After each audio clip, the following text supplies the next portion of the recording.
আজ সুপ্রিম কোর্টে ওবিসি সংরক্ষণ মামলা নতুন তথ্য জমা দেওয়া হয়েছে রাজ্যের তরফ থেকে। Hi everyone, welcome back to my channel অঞ্জনার ব্যঞ্জনা।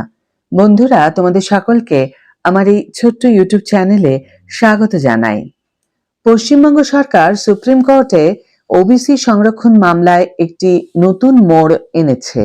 রাজ্যের অনগ্রসর শ্রেণীর মানুষদের জন্য সংরক্ষণ নীতি নিয়ে যে আইনি লড়াই চলছিল, তাতে পশ্চিমবঙ্গ সরকার একটি নতুন স্পেশাল লিভ পিটিশন অর্থাৎ এসএলপি দায়ের করেছে।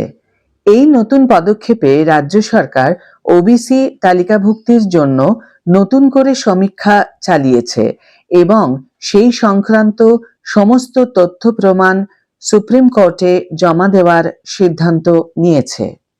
এই মামলাটি শুধুমাত্র আইনি লড়াই নয়, পশ্চিমবঙ্গের লক্ষ লক্ষ মানুষের ভবিষ্যতের সঙ্গে জড়িত। পশ্চিমবঙ্গ সরকার এই পদক্ষেপে কতটা সফল হবে তা সময়ই বলবে। তবে এই নতুন তথ্য প্রমাণ যে মামলায় একটি নতুন মাত্রা যোগ করবে তা নিয়ে কোনো সন্দেহ নেই। সুপ্রিম কোর্টে পশ্চিমবঙ্গ সরকারের এই নতুন পদক্ষেপ মামলাটিকে আরো জটিল করে তুলেছে। রাজ্যের বিভিন্ন অনগ্রসর উপজাতিদের ওবিসি তালিকায় অন্তর্ভুক্ত করার জন্য রাজ্য সরকার একটি নতুন সমীক্ষা চালিয়েছে। এই সমীক্ষার ফলাফল এবং এই সম্পর্কিত তথ্য প্রমাণ মামলায় একটি গুরুত্বপূর্ণ ভূমিকা পালন করতে পারে। এক, নতুন এসএলপি দায়ের। পশ্চিমবঙ্গ সরকার 3406/2025 ডায়েরি নম্বর সহ একটি নতুন স্পেশাল লিভ পিটিশন দায়ের করেছে, যা 28 জুলাই 2025 তারিখে শুনানির জন্য তালিকাভুক্ত হয়েছে। এই পিটিশনটির শিরোনাম the state of West Bengal versus Amal Chandra Das. 2, বেঞ্চের বিবরণ।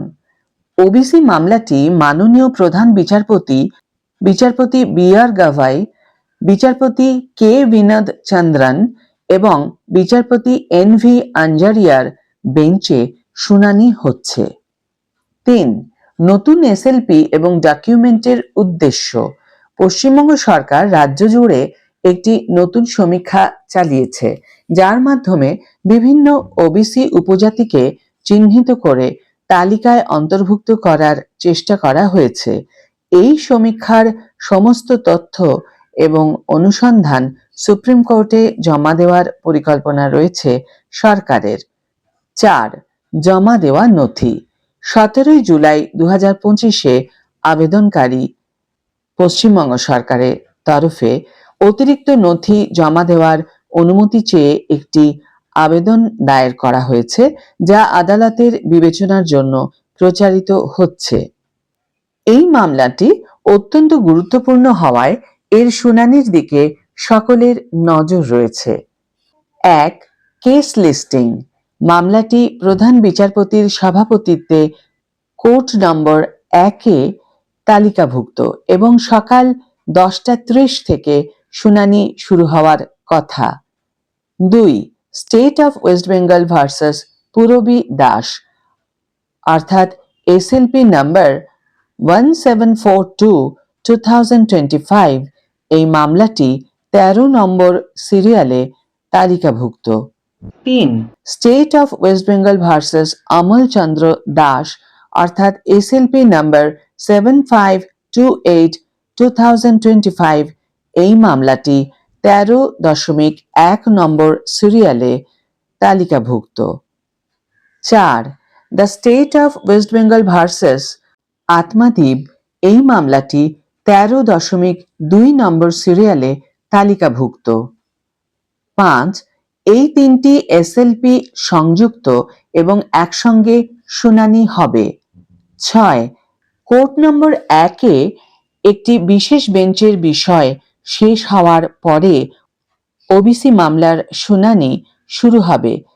এখন প্রশ্ন হলো, প্রধান ওবিসি মামলার অবস্থা কিরকম? State of West Bengal versus Amal Chandra Das এই মামলাটি শেষবার 18 মার্চ 2025 শুনানির জন্য তালিকাভুক্ত হয়েছিল, যদিও এটি 29 জুলাই 2025 জন্য অস্থায়ীভাবে তালিকাভুক্ত, তবে এটি এখনো কল লিস্টে উপস্থিত হয়নি, যা সেই তারিখে এর শুনানি সম্পর্কে অনিশ্চয়তা নির্দেশ করে। এই মামলাটি পশ্চিমবঙ্গের সামাজিক এবং রাজনৈতিক প্রেক্ষাপটে একটি গুরুত্বপূর্ণ স্থান অধিকার করে আছে। রাজ্য সরকারের নতুন পদক্ষেপ এবং সুপ্রিম কোর্টের রায় রাজ্যের ভবিষ্যৎ নির্ধারণে একটি বড় ভূমিকা পালন করবে। এখন প্রশ্ন হলো, এই মামলার আজকের হিয়ারিং এর ফলাফল কি হলো? ওবিসি শংসাপত্রের বিজ্ঞপ্তি সংক্রান্ত মামলায় কলকাতা হাইকোর্টের নির্দেশের উপর অন্তর্বর্তী স্থগিতাদেশ দিল সুপ্রিম কোর্ট। রাজ্যের ওবিসি সার্টিফিকেট সংক্রান্ত সব বিজ্ঞপ্তির উপর সম্প্রতি স্থগিতাদেশ দিয়েছিল কলকাতা হাইকোর্ট।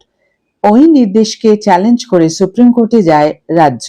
হাইকোর্টের ওই নির্দেশের উপর সোমবার অর্থাৎ আজ স্থগিতাদেশ দিল শীর্ষ আদালতের প্রধান বিচারপতি বি.আর.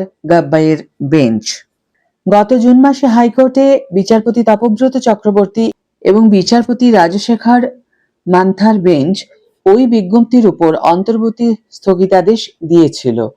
আগামী 31 জুলাই পর্যন্ত ওই স্থগিতাদেশ জারি করেছিল আদালত। পরে ওই অন্তর্বর্তী স্থগিতাদেশের মেয়াদ আরো বৃদ্ধি করে অগস্ট মাস পর্যন্ত করা হয়। আগামী 5ই অগস্ট হাইকোর্টে এই মামলার শুনানির কথা রয়েছে। সেই দিনই পরবর্তী সিদ্ধান্ত জানানোর কথা আদালতের।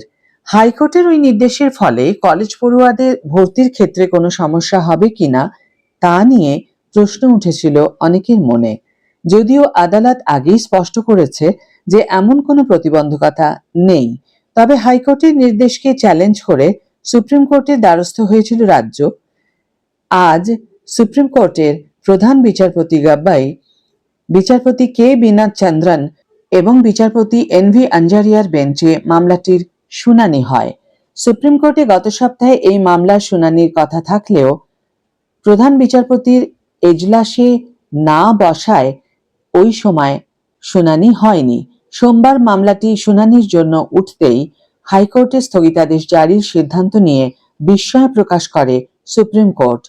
প্রধান বিচারপতি গাব্বাই বলেন, আমরা এ বিষয়ে নোটিশ জারি করব। এটা আশ্চর্যজনক, হাইকোর্ট কিভাবে এমন করে স্থগিতাদেশ দিতে পারে। আমরা ভেবে অবাক হচ্ছি যে কোন যুক্তিতে হাইকোর্ট এই সিদ্ধান্ত নিয়েছে। প্রধান বিচারপতি আরো জানান, সংরক্ষণ তো কার্যনির্বাহী বা প্রশাসনিক বিভাগের কাজের অংশ। এ বিষয়ে অতীতের একটি মামলার রায়ের কথাও উল্লেখ করেন তিনি। প্রধান বিচারপতি জানান, ইন্দিরা সাহানি মামলার রায় থেকে স্পষ্ট যে প্রশাসন এই কাজ করতে পারে।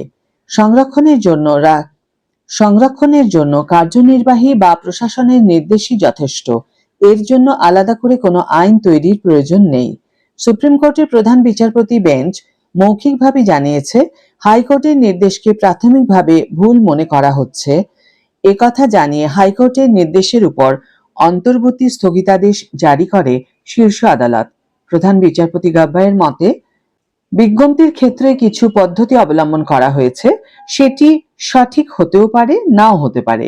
তিনি বলেন, এ বিষয়ে হাইকোর্ট চূড়ান্ত সিদ্ধান্ত নেবে, তবে বিতর্কিত এই নির্দেশের উপর আপাতত অন্তর্বর্তী স্থগিতাদেশ জারি থাকবে।